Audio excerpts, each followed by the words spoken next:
अस्सलाम वालेकुम व्यूअर्स। हमारा आज का टॉपिक उन लोगों के लिए इंतहाई अहम है जो इस जिस्म जान को अल्लाह पाक की अमानत समझते हैं और इस जिस्म पे उसी का कानून लागू करना चाहते हैं। लेकिन हर उस शख्स के लिए ये टॉपिक इंतहाई बोरिंग है जो दहरियों जैसे ख़यालात का मालिक है और इस जिस्म जान को अपनी मलकियत समझ बैठा है, जिसका नारा है मेरा जिस्म मेरी मर्ज़ी। अगर हम मुआशरे में निज़ाम मुस्तफ़ा नाफिज करना चाहते हैं तो हमें अपने 5.5 फुट कद पर निज़ाम मुस्तफ़ा नाफिज करना होगा।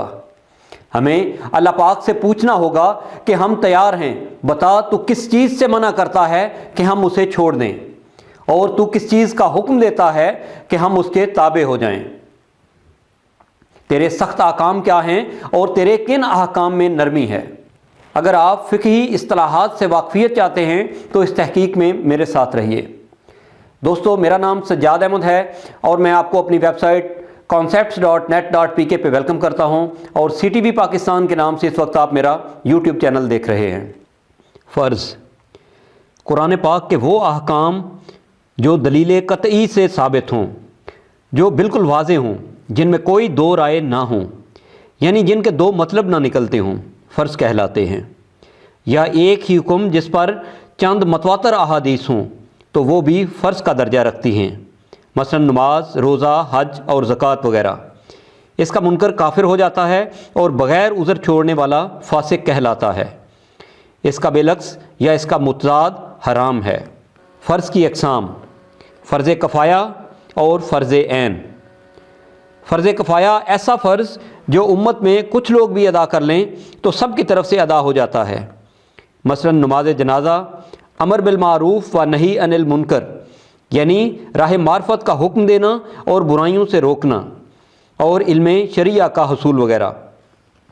फ़र्ज़ ऐन ऐसा फ़र्ज़ जिसका अदा करना हर मुसलमान पे लाजिम हो और ज़िंदगी में जिस पर वो लाजिम है सिर्फ़ उसी के अदा करने से अदा होगा। दोस्तों, आजकल एक ऐसा फ़िरका भी है जो फ़र्ज़ ऐन को फ़र्ज़ कफ़ाया समझते हैं। उस फ़िरके का नाम है दित्ते शाहिए, और उनके एतक़ाद रखने वाले ये समझते हैं कि उनके पेशवा जो हैं वो उनके हिस्से की नमाज़ें पढ़ चुके हैं और अब उन्हें नमाज़ पढ़ने की ज़रूरत नहीं। अल्लाह पाक हमें जाहिलों के शर से दूर रखे। सुल्तानुल आरिफ़ीन हज़रत सखी सुल्तान बाहू साहब रहमतुल्लाह अलैह इरशाद फरमाते हैं, हर मरातिब अज़ शरीयत याफ्तम, पेशवाए ख़ुद शरीयत साख्तम, कि मैंने हर मरतबा व मुकाम शरीयत के ज़रिए से हासिल किया है और शरीयत ही को अपना पेशवा बनाए रखा। अब हम वाजिब को डिस्कस करते हैं।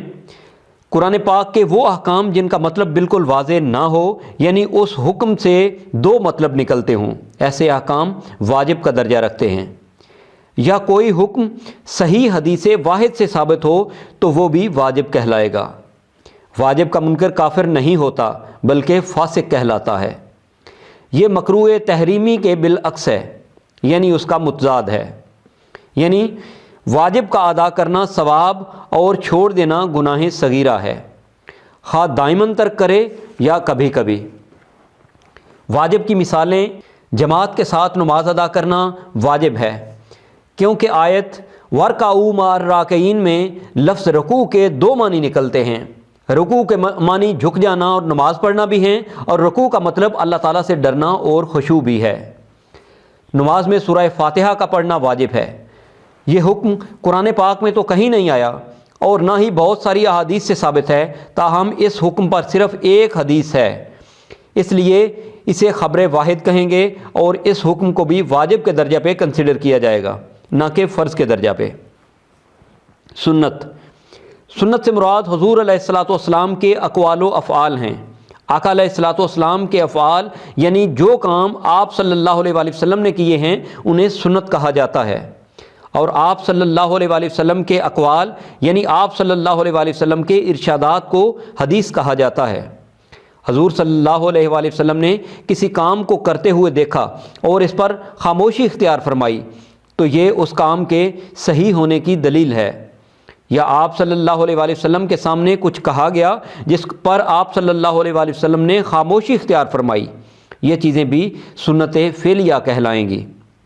अलबत्ता दर्जा में सुन्नत कौलिया पहले है और सुन्नत फ़ेलिया बाद में।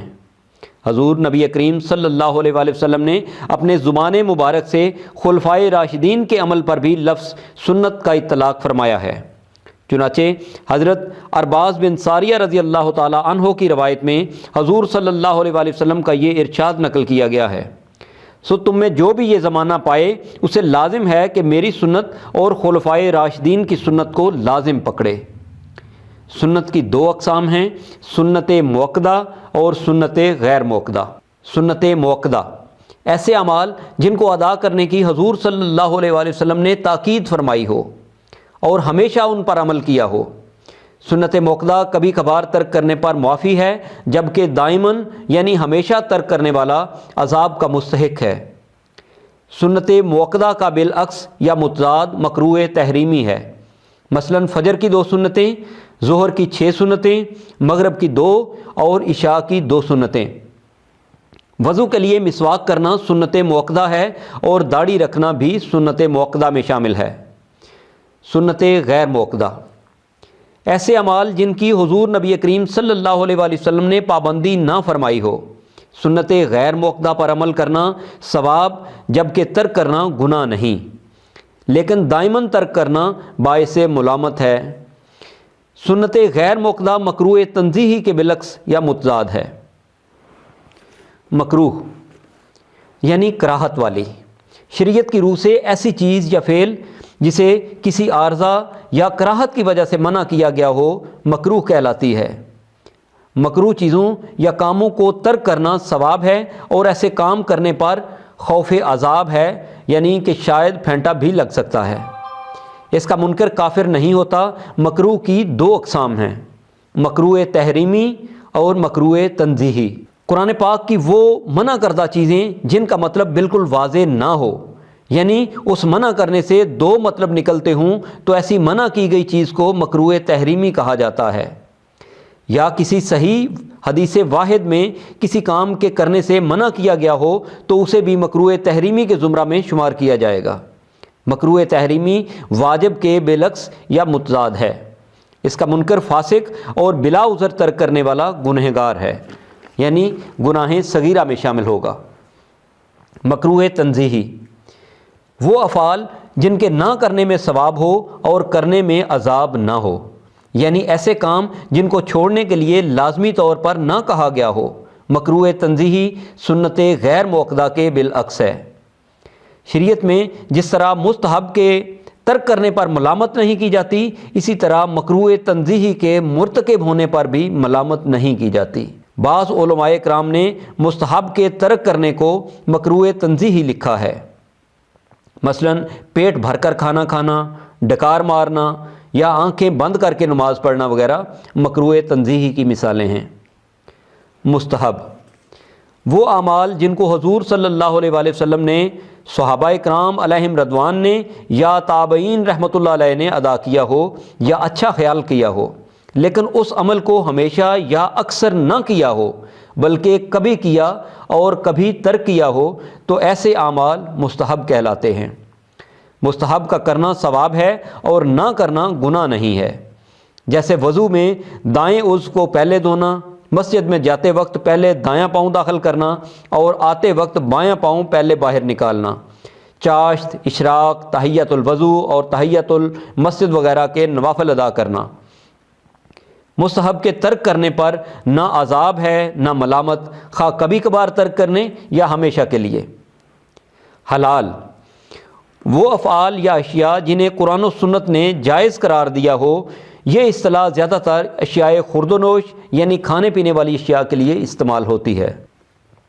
یعنی حرام سے مراد وہ چیزیں ہیں جو قرآن پاک میں واضح طور پر منع کی گئی ہیں، یعنی جن کے منع کرنے سے 2 مطلب نہ نکلتے ہوں، یا کسی چیز کے منع کرنے پہ چند متواتر احادیث ہوں تو ایسی چیز حرام ہوگی، مثلاً سود، زنا اور شراب وغیرہ۔ دوستو، اگر ویڈیو میں شیئر کیے گئے کانٹینٹس کے متعلق آپ کے کانسیپٹس کلیئر ہو چکے ہوں تو پلیز ویڈیو کو لائک اور شیئر کر دیں، اور اگر ابھی تک آپ نے CTV پاکستان کو سبسکرائب نہیں کیا تو کر لیجئے۔ نئی تحقیقی ویڈیوز کے ساتھ پھر ملاقات ہوگی۔ سی یو نیکسٹ ٹائم انشاءاللہ۔ اللہ حافظ۔